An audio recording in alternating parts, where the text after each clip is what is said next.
Ei, você que está me assistindo, anda cuidando da sua pressão, fugindo do sedentarismo e do estresse? Vira e mexe a gente fala que esses são alguns dos fatores importantes para evitar problemas de saúde, não é verdade? Mas olha só, esse assunto é bem sério. Essas são algumas das principais causas do acidente vascular cerebral, popularmente conhecido como derrame, que é também o nosso assunto dessa semana.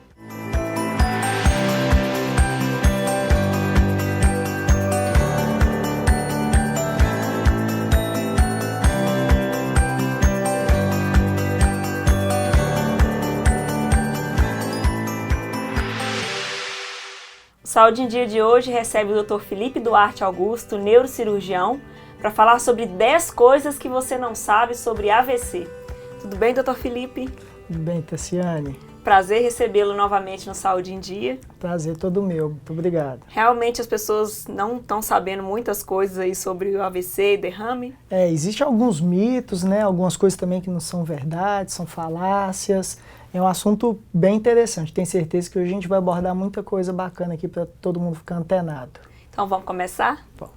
Primeira coisa, não existe somente um tipo de AVC, é verdade? Isso é fato. O AVC, ele tem dois tipos, o AVC isquêmico e o AVC hemorrágico. O AVC isquêmico é aquele onde que tem a obstrução do fluxo sanguíneo, ou seja, um vaso que leva sangue, oxigênio, aquilo que é necessário para manter o funcionamento do cérebro. Ele é obstruído por um trombo, um coágulo, um êmbolo e não permite o fluxo normal passar adiante.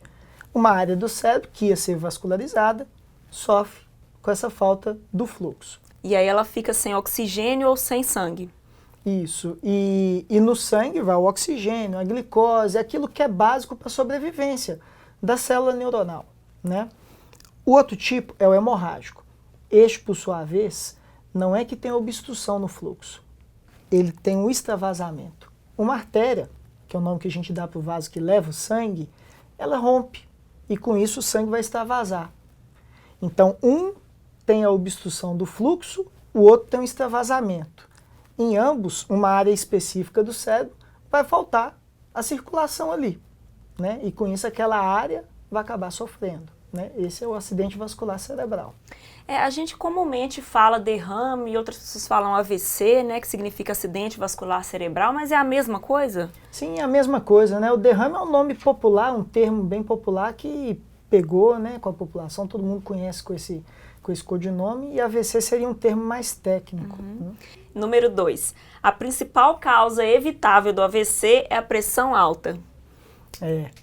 A hipertensão arterial sistêmica, que é o nome da pressão alta, né, realmente é o fator de risco mais importante, seja para o AVC isquêmico, como falamos, como para o AVC hemorrágico. Isso é algo que realmente tem que frisar, porque é até um fator de risco modificável, ou seja, é possível ter um controle adequado da pressão arterial, né? Então isso é uma coisa muito importante. Mas não é a única causa, né? Não é. Quais são as outras? Tem várias causas. Tem fatores de riscos modificáveis e não modificáveis, né? Você tem uma história familiar, é algo não modificável. Já aconteceu, tem história na família. Você ter o hábito do tabagismo é algo modificável. Você pode melhorar esse mau costume, o controle da pressão alta, o controle do diabetes, evitar o sedentarismo, isso de fato é muito importante. A pessoa que tem um costume regular de fazer algum tipo de atividade física, isso traz um benefício muito grande, né? Tem algumas outras situações que não são modificáveis, que são às vezes inerentes mesmo ao paciente. Por exemplo, às vezes ele é portador de uma doença que facilita ele ter estados protrombóticos. O que significa isso? Explica essa palavra pra gente. É um estado onde o paciente, né, a pessoa, ela tem uma facilidade a formar trombos, que por sua vez vão ocluir os vasos, facilitando a ocorrência, por exemplo, do AVC isquêmico. São doenças que podem ser congênitas desde o nascimento até mesmo adquiridas, né? E trazem vários sintomas dentro desse contexto de eventos trombóticos. Número 3. Cerca de 80% dos casos podem ser evitados.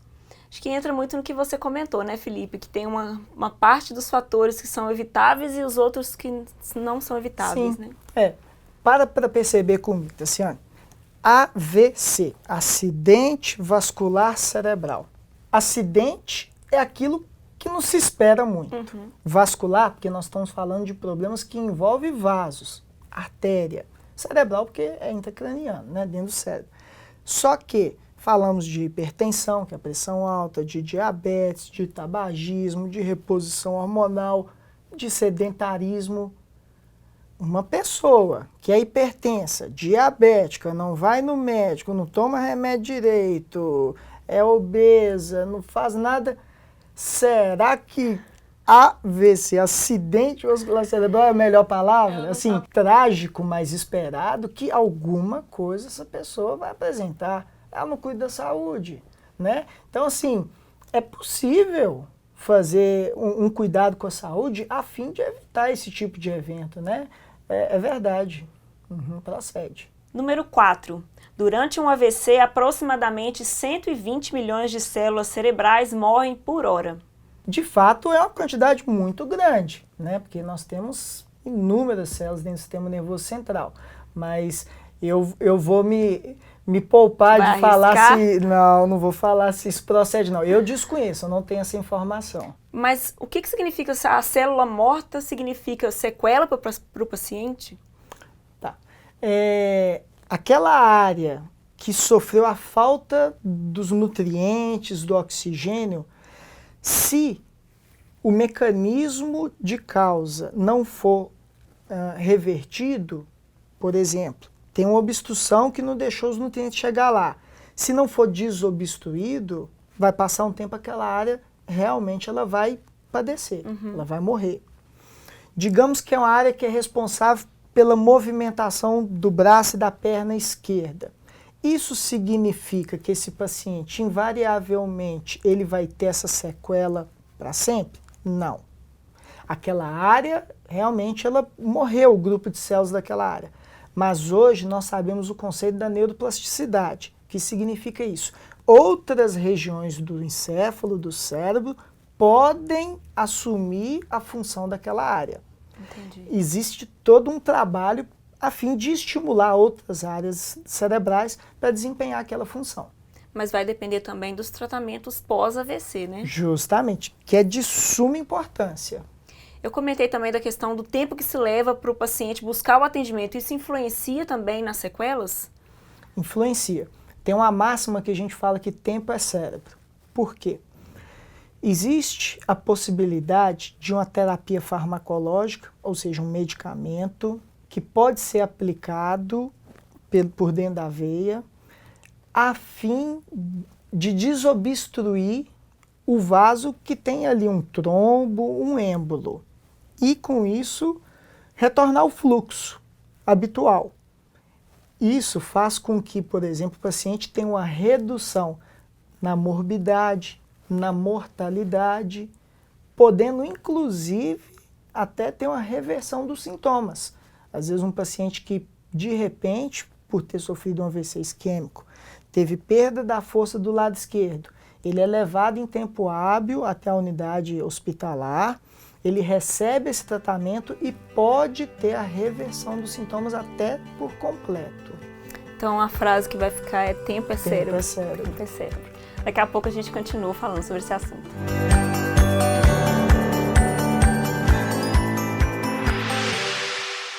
O Saúde em Dia de hoje está conversando com o neurocirurgião Felipe Duarte Augusto sobre 10 coisas que você não sabe sobre AVC. E agora a gente vai falar sobre a quinta coisa. Existem sinais principais que identificam a suspeita de um AVC. Quais são esses sinais, Felipe?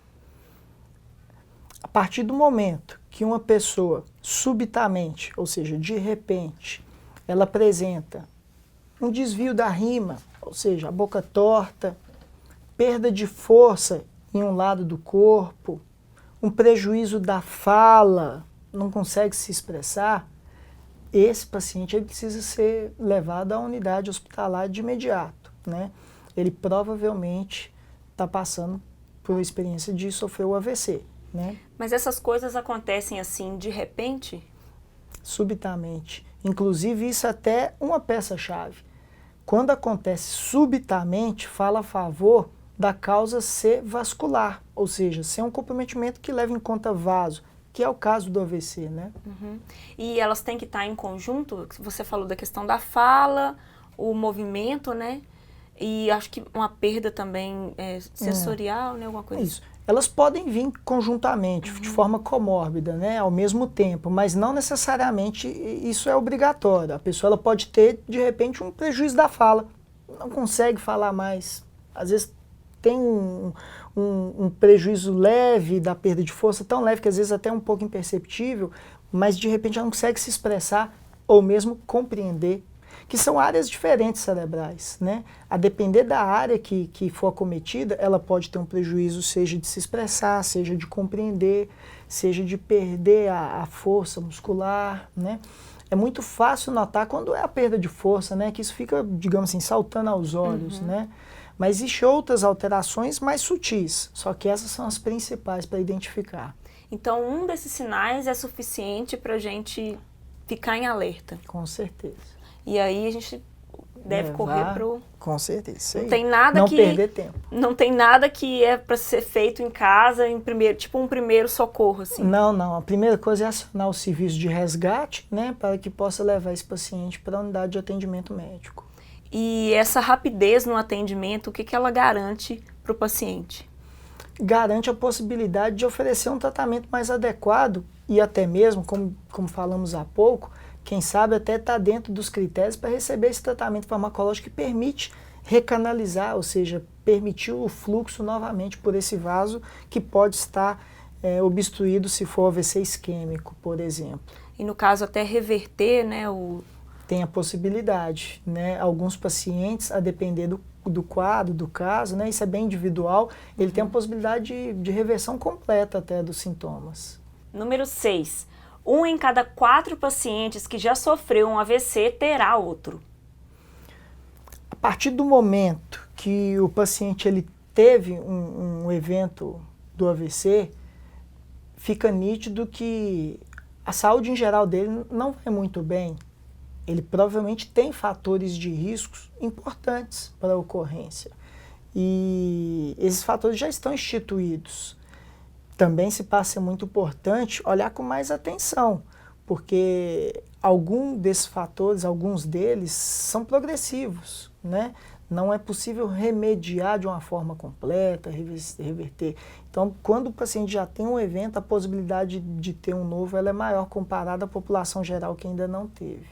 Mas os fatores principais, né, que fazem com que a pessoa tenha o AVC seria a pressão alta, o sedentarismo.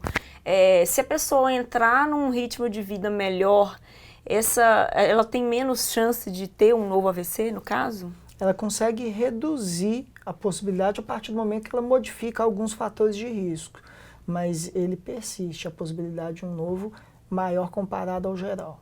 Número 7. A aspirina se torna um aliado de quem já sofreu AVC. É verdade, mas nem para todos, né? A aspirina é um antiagregante que realmente reduz a possibilidade de um evento vascular encefálico isquêmico. Só que algumas situações não têm indicação para ela. Por exemplo, existem situações onde que o ritmo cardíaco de batimento ele é um pouco desorganizado. A exemplo, a fibrilação atrial. Nessa situação, a aspirina não é suficiente para manter essa profilaxia, esse menor risco, da forma melhor possível. Aí se faz necessário até mesmo a avaliação do uso de anticoagulantes. Então, sim, a aspirina é um grande aliado, é uma medicação que realmente alterou a história, né, do AVC, mas não é para todas as situações. Tem situações que tem que ser avaliada a necessidade de uso de outras medicações, a exemplo, os anticoagulantes. Número 8. Os 3 primeiros meses de recuperação são vitais. Eu vou estender um pouquinho a mais. Os 7 primeiros meses são os mais importantes. Você estendeu bastante. Estendi um pouquinho bom, né? De fato, os primeiros 7 meses é o período onde o encéfalo, o sistema nervoso central, ele consegue ter uma resposta maior às condutas de reabilitação, né? Fisioterapia, fonoterapia. Então, esses primeiros meses após passar por esse evento, é um momento onde tem que estar firme ali a reabilitação, né, o tratamento multidisciplinar, a equipe toda, visando ter o melhor desempenho possível no que tange a recuperação funcional desse paciente, né? Então, os 7 primeiros meses. Considerando os pacientes que não têm um hábito de vida muito saudável, durante esse período de recuperação, assim, além da reabilitação, né, da medicação, eles também têm que procurar uma mudança de hábito, né? Porque como a gente comentou que o paciente que já sofreu um AVC, ele tem uma possibilidade de reincidência, isso conta contra ele, né? É verdade. Eu digo mais, ele ainda precisa não deixar de investigar o porquê que ele teve um AVC, né? Muitos pacientes passam pela experiência do AVC e sequer encontram a resposta, por que eu tive, né? Existem causas bem definidas que devem ser investigadas após um evento deste, né? Tem alguns exames que devem ser feitos para poder avaliar o paciente quanto à etiologia, ou seja, a causa. Felipe, daqui a pouco a gente continua então, porque ainda tem mais dúvidas sobre o AVC.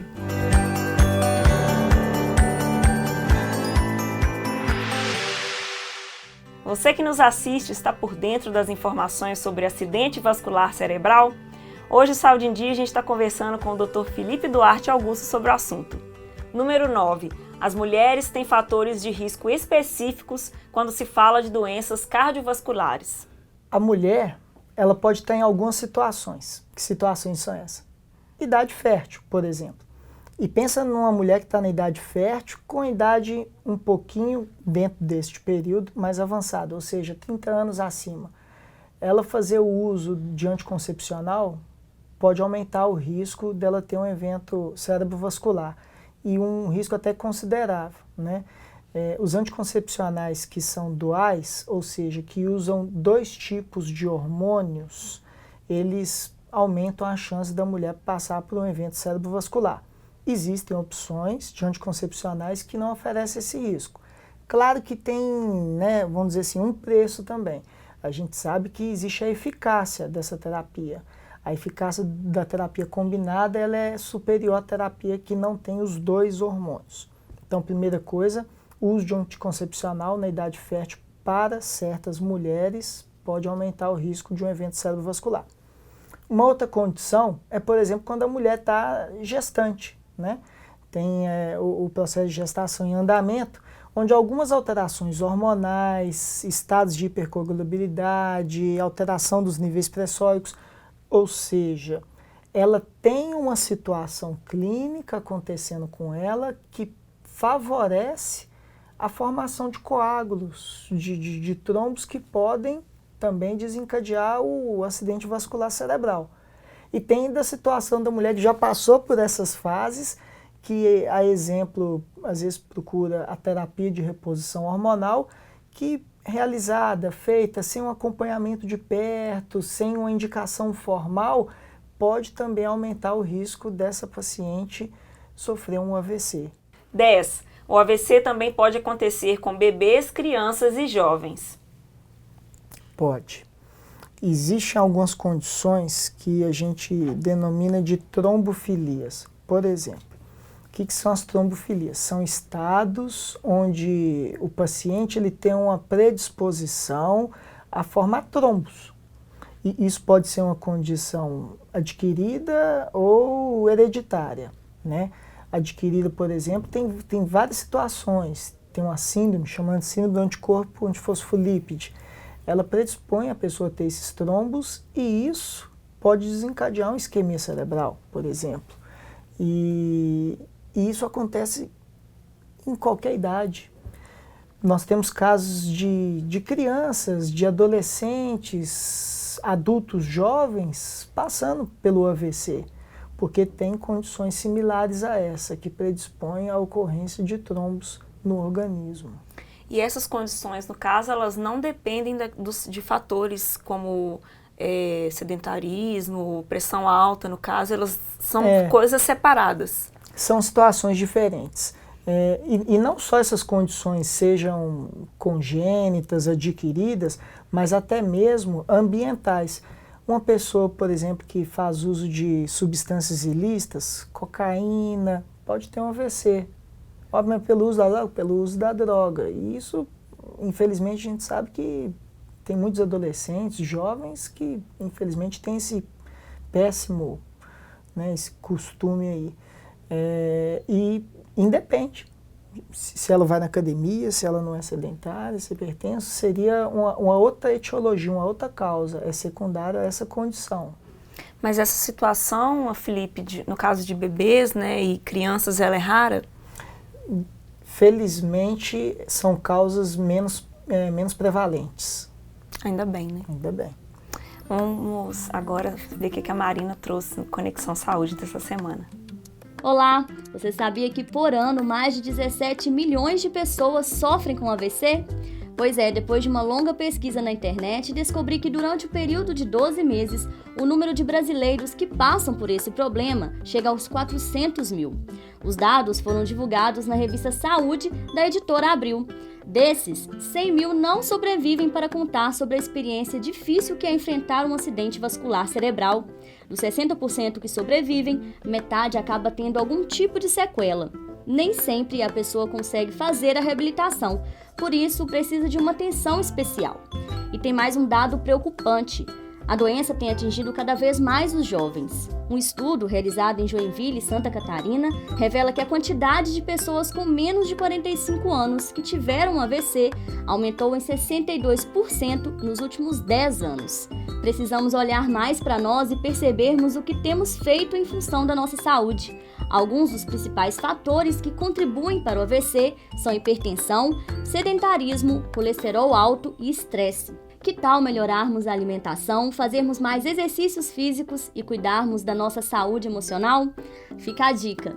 Nessas histórias de vida que costumo contar aqui, hoje tem um depoimento da psicopedagoga Adriana Foz. No auge de sua carreira, aos 32 anos, ela sofreu um AVC hemorrágico. Perdeu a fala e a memória, mas desenvolveu um próprio método para reaprender tudo do zero. Ela conta que a recuperação foi um processo lento e gradual e que contou com o apoio da mãe, das amigas e também do marido, que a apoiaram durante esse período. A Adriana destaca que se sentir útil foi essencial para a sua reabilitação. Hoje, ela ajuda outros pacientes em recuperação e estuda formas de usar a neurociência na educação. O depoimento completo está no site Universa do UOL. O link está na descrição desse vídeo no YouTube e também no Facebook. E ainda vou deixar o nome de um longa que conta a história real de um jornalista bem-sucedido chamado Jim Dominique Balbi, que sofreu um AVC aos 43 anos. O filme O Escafandro e a Borboleta foi lançado há 12 anos e venceu 2 prêmios no Festival de Cannes em 2007. Após o derrame, o jornalista desenvolve uma síndrome rara e fica capaz somente de mexer o olho esquerdo. Preso em um corpo sem movimento, mas completamente lúcido, ele se adapta para contar sua incrível experiência de vida. A obra está disponível na Netflix. Então é isso, na próxima semana tem mais Conexão Saúde. Um abraço, até lá! Obrigada, Marina, você sempre aí enriquecendo Saúde em Dia com suas dicas da internet, né? Então, Felipe, a gente comentou sobre várias questões do acidente vascular cerebral, mas até agora a gente não falou de tratamento, né? Bem, nós podemos dividir em 3 momentos esse tratamento, essa atenção ao paciente vítima do AVC. O momento onde esse paciente ele vai ser diagnosticado por quem está próximo, percebendo aqueles sinais que citamos, a boca torta, a perda de força, comprometimento da fala. A partir daí, é importante que esse paciente seja levado na unidade que tenha as condições, estrutura, para dar a melhor atenção possível. Por quê? Dentro da unidade hospitalar, esse paciente ele vai receber uma otimização dos cuidados clínicos, com a pressão alta, com diabetes, com hidratação, enfim, estabilização clínica. Mas também já vai ter aquele diagnóstico assertivo, é um AVC isquêmico, é um AVC hemorrágico, e não para por aí. Ele também já vai dar início à investigação etiológica, ou seja, o que causou esse AVC? Vai fazer certos exames propedêuticos para poder definir a provável causa. E esse paciente, os 3 primeiros dias é importante que ele esteja internado, porque é uma fase onde existe até a perspectiva, a possibilidade de um novo evento. Essa fase aguda é uma fase mais crítica, então é prudente, importante que ele esteja internado no hospital. Por exemplo, algumas situações é necessário até um tratamento cirúrgico. No AVC isquêmico, quando ele é muito extenso, pode ter um edema, um inchaço daquela área que sentiu, e às vezes é necessário um procedimento cirúrgico até para fazer uma craniectomia. O que significa isso? Um cérebro inchado dentro de uma estrutura inelástica, que é o crânio, vai aumentar a pressão lá dentro a partir do momento que ele está inchando. Se aumentar demais, pode trazer outros tipos de prejuízo. E pode ser necessário fazer uma cirurgia que é a retirada de parte da calota craniana para dar espaço para esse cérebro inchado. Isso é uma conduta imprescindível quando a gente tem a elevação da pressão intracraniana. Ela evita até mesmo mortalidade, né? Situações, às vezes, do AVC hemorrágico, que o sangramento foi muito volumoso, pode-se fazer necessária a drenagem desse sangramento, né? E um terceiro momento é aquele onde o paciente ele recebe a alta. Aí é importante o atendimento multidisciplinar para oferecer a melhor possibilidade de reabilitação para esse paciente. Nós temos, por exemplo, no caso, o centro de reabilitação, onde o paciente tem uma atenção fisioterápica, fonoaudiológica, psicológica. Psicológica, por exemplo, um paciente após um evento de AVC, uma parte considerável evolui até com transtornos do humor, né? Às vezes chega até 40% dos pacientes passar por uma alteração do humor, que é importante, uma psicoterapia, um acompanhamento mais próximo. Isso é fundamental para que nesses próximos meses a resposta seja a melhor possível. Então tem esse momento pré-hospitalar, esse momento hospitalar, onde tem que ter o melhor cuidado, e tem um momento pós-hospitalar, onde tem essa reabilitação nessa fase aí mais importante, os primeiros 7 meses, a fim de que esse paciente ele consiga ter a melhor resposta com a terapia, né? Você estava falando da questão do tratamento, né, que pode ser até cirúrgico, dependendo da gravidade do AVC. O que determina a gravidade do processo? Isso. É o tipo do AVC? É o tempo que a pessoa leva para chegar até o hospital? Não necessariamente é o tipo, mas a extensão, quando se fala do AVC isquêmico, a área que sofreu essa isquemia, e quando falamos do AVC hemorrágico, o volume do sangramento. Tanto diz quanto a gravidade, como pode dizer até da necessidade de uma intervenção neurocirúrgica. E se o paciente, obviamente, está tendo um AVC mais grave, o que é determinante na hora de ele estar sendo atendido no hospital? As condutas em tempo hábil. Por exemplo, aquela terapia farmacológica para poder desobstruir, tem um prazo para ser feito. A terapia cirúrgica, né, que é a craniectomia, essa neurocirurgia, ela tem que ser feita no momento certo, onde o paciente está começando a sentir os efeitos do edema, ao invés de fazer depois que já sentiu, que já piorou, às vezes até entrou num quadro de coma. Quanto mais posterga a conduta, menor a resposta a ela instituída. Você estava comentando sobre o centro de reabilitação, né, que é importante para esse terceiro momento para o paciente. Vou te fazer uma 11ª pergunta, então. A gente pode considerar o Hospital Irmã Denise como referência no tratamento para AVC? Bem, como falamos, esse paciente ele precisa estar num local onde que o atendimento é hábil, um local que tem estrutura e possibilidade terapêutica. Inclusive, se necessário for um procedimento neurocirúrgico, de fato, hoje na nossa região, só o Hospital Irmã Denise faz esse tipo de procedimento, né? E esse paciente ele precisa estar inserido num contexto de atenção multidisciplinar também para o segmento. Então, sim, hoje podemos considerar que o Hospital Irmã Denise, o CASU, ele tem um diferencial no atendimento ao paciente vítima de AVC, por poder oferecer esse atendimento, essa avaliação por completo do paciente. Com certeza é mais uma coisa que quem está assistindo não sabia, né? Isso é importante, né? É um ganho também para a nossa cidade e nossa região. Com certeza. Felipe, é um prazer ter recebido você aqui novamente, né? Obrigado. Espero que você retorne ao Saúde em Dia. A gente gosta muito de você vir aqui. Não, com certeza. Sempre passando muita informação para os nossos telespectadores. Não, muito obrigado. Vai ser uma honra e alegria estar com você e toda a equipe mais uma vez. Você que está assistindo a gente pelo NEC TV, continue nos dando audiência, assista a gente também pelo YouTube e nos siga nas nossas redes sociais. Até a semana que vem.